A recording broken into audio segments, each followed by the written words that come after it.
So we're going to make a cranberry salad, and I got this recipe from my sister-in-law. I think she found it in a magazine, and she brought it for Thanksgiving. And I am a cranberry sauce girl. I do like cranberry sauce of any kind or anything cranberry. They even make homemade cranberry sauce, and it's really, really good. I gave up my cranberry sauce this year just to eat her cranberry salad because we had so much food I couldn't try everything. But it was beyond fantastic, and it's so easy to make. So it's really good, it travels well, it will last up to a week in the refrigerator if you keep it in an airtight container, and it gets better each day. So it's really, really good, great to take places, and it's flavorful if you like this kind of thing. So we're going to start out with 3 cups of cranberries that have been chopped. And in a recipe, if you look at how it's worded, if it says 3 cups of cranberries chopped, that means you measure out the cranberries prior to chopping. And if it says like 3 cups of chopped walnuts, then you measure out 3 cups of chopped walnuts that have already been chopped. So there is a difference in how you measure it depending on how it's worded in the recipe. So just always be cautious about that because it does make a difference in how your recipe might turn out. So to the 3 cups of cranberries that I've already chopped and put in my favorite blue mixing bowl, I'm going to add a 20-ounce can of crushed pineapple, and I have drained this already. You do want to drain it. I let it sit in the sink for a while in a colander so that most of the juice could get off of it. Because we're going to as this sits, more juice is going to form and more of that flavor is going to come out of those things that we have in here. So you want to eliminate as much juice as you can just by letting that drain really good ahead of time.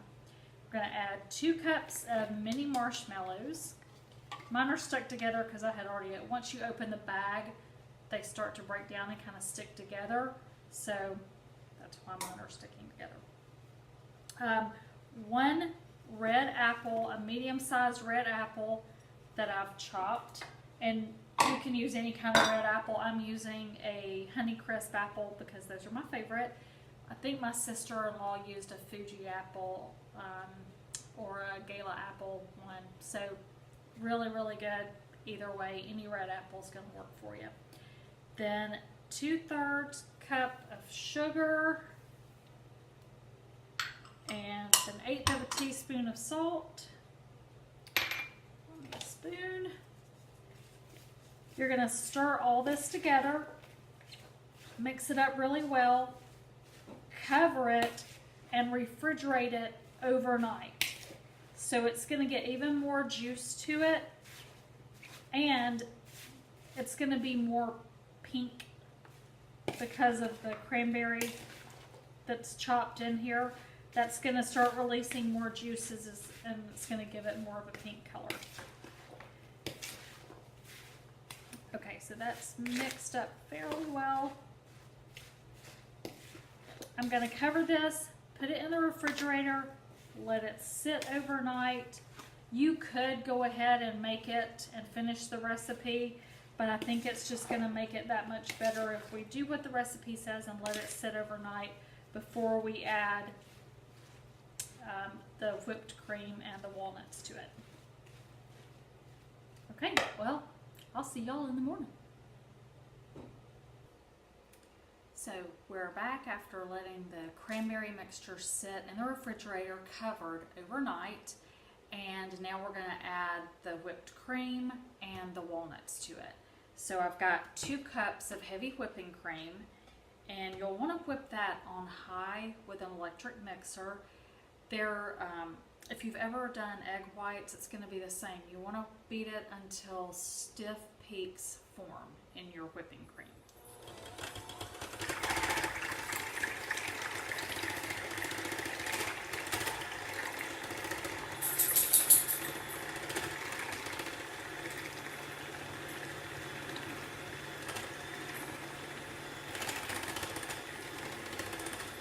It likes to splatter, so if you have a shield, that's great.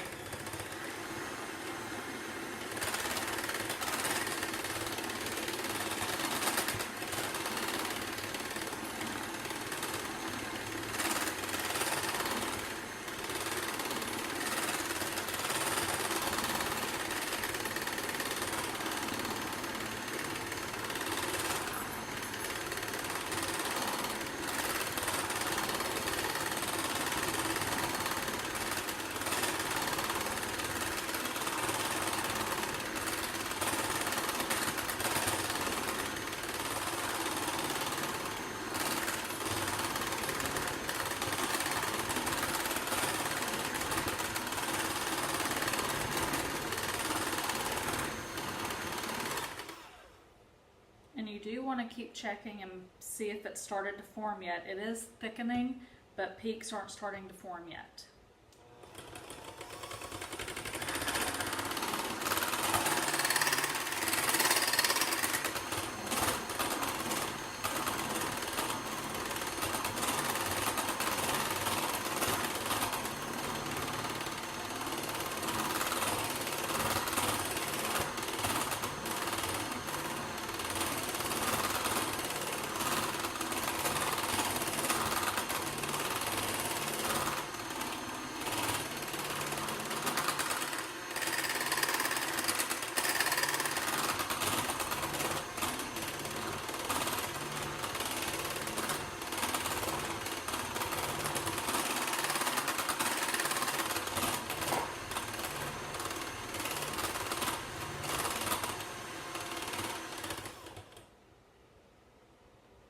Okay, it's starting to get soft peaks, and it will grow in volume as you whip it because you're incorporating air into it. The trick is to not do it too much.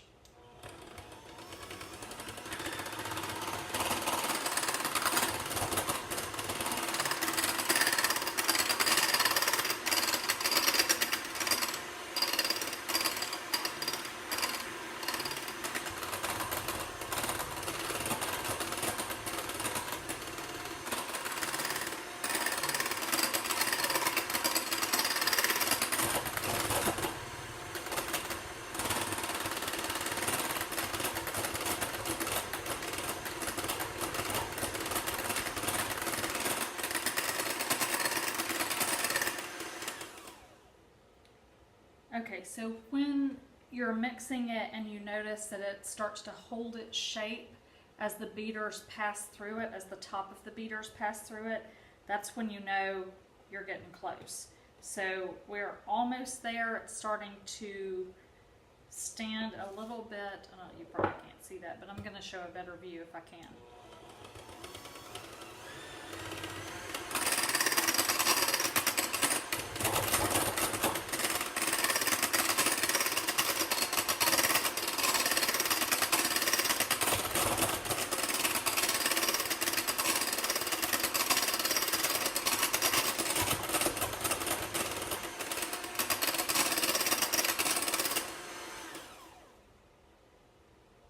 Okay, so that's how you make whipped cream. And me try and not get it all over you. I should have used a bigger bowl, story of my life, but hey. Okay, so when you lift the beaters out of the whipped cream, you will get like mountain peaks formed. And there is just no way to see that with, nope. Okay, you can see it a little bit there. See how it stays as kind of a mountain peak? As you lift it, it will stay and will not sink back down. There is sunshine coming in that window. I probably need to get some blackout shades to help with that. Okay, so once we've done that, we're not going to need that anymore because we're going to gently fold this into our cranberry mixture, because we don't want to deflate all the air that we just incorporated into there. So we don't use a mixer in there. This is a lot softer than it was last night. It's a little juicier than it was last night. So I'm going to scrape this into there. This started out as 2 cups of heavy whipping cream, and after we turned it into actual homemade whipped cream, it ends up being about 4 cups. So if you want to make this and you don't want to make your own whipping cream, you could use store-bought whipped cream, but use about 4 cups of it. And then I've got a 4th cup of walnuts that have been chopped. Actually, they were chopped and then measured out as 4th cup of chopped walnuts.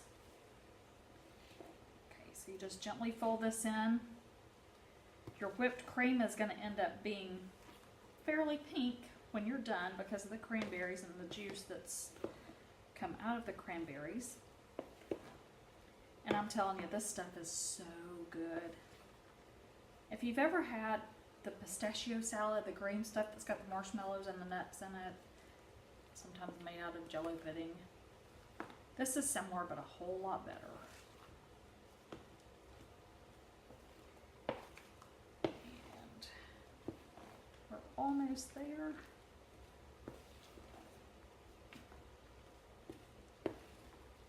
And if I take this somewhere, I'm going to refrigerate it for a little bit, just because incorporating air into that whipped cream has heated it up some, just the movement of the mixer through it.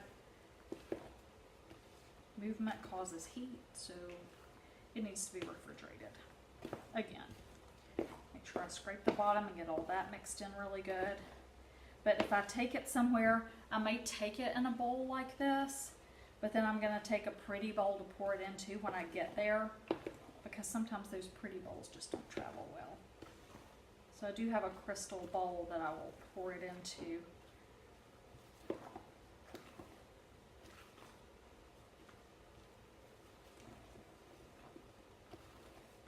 Okay, so now it is pink fluff. And once again, the sunshine coming in the window makes it impossible for you to see exactly what it looks like, but it's beautiful. You could save some walnuts to sprinkle on top once you put it in that pretty bowl. Just kind of dress it up a little bit. Put your little mint leaves on there or something. All that fruity stuff. If you know me, I am not fruity. Not at all. I was born to be outside, but I do love to cook and to teach people to cook. And I do have stuff, I usually try and not have stuff on my stove in the background, but since I work late, I cook dinner before I go to work in the mornings, and that way I can take my dinner with me, and there's dinner here at home. Okay, so that's it. And this is good, like I said, to take somewhere or to eat at home. You can, it would be a sweet side dish, or you could just eat it as a dessert. But it is delicious, and I hope you try it because it is that good. Thanks, Kelly, for the recipe. Enjoy.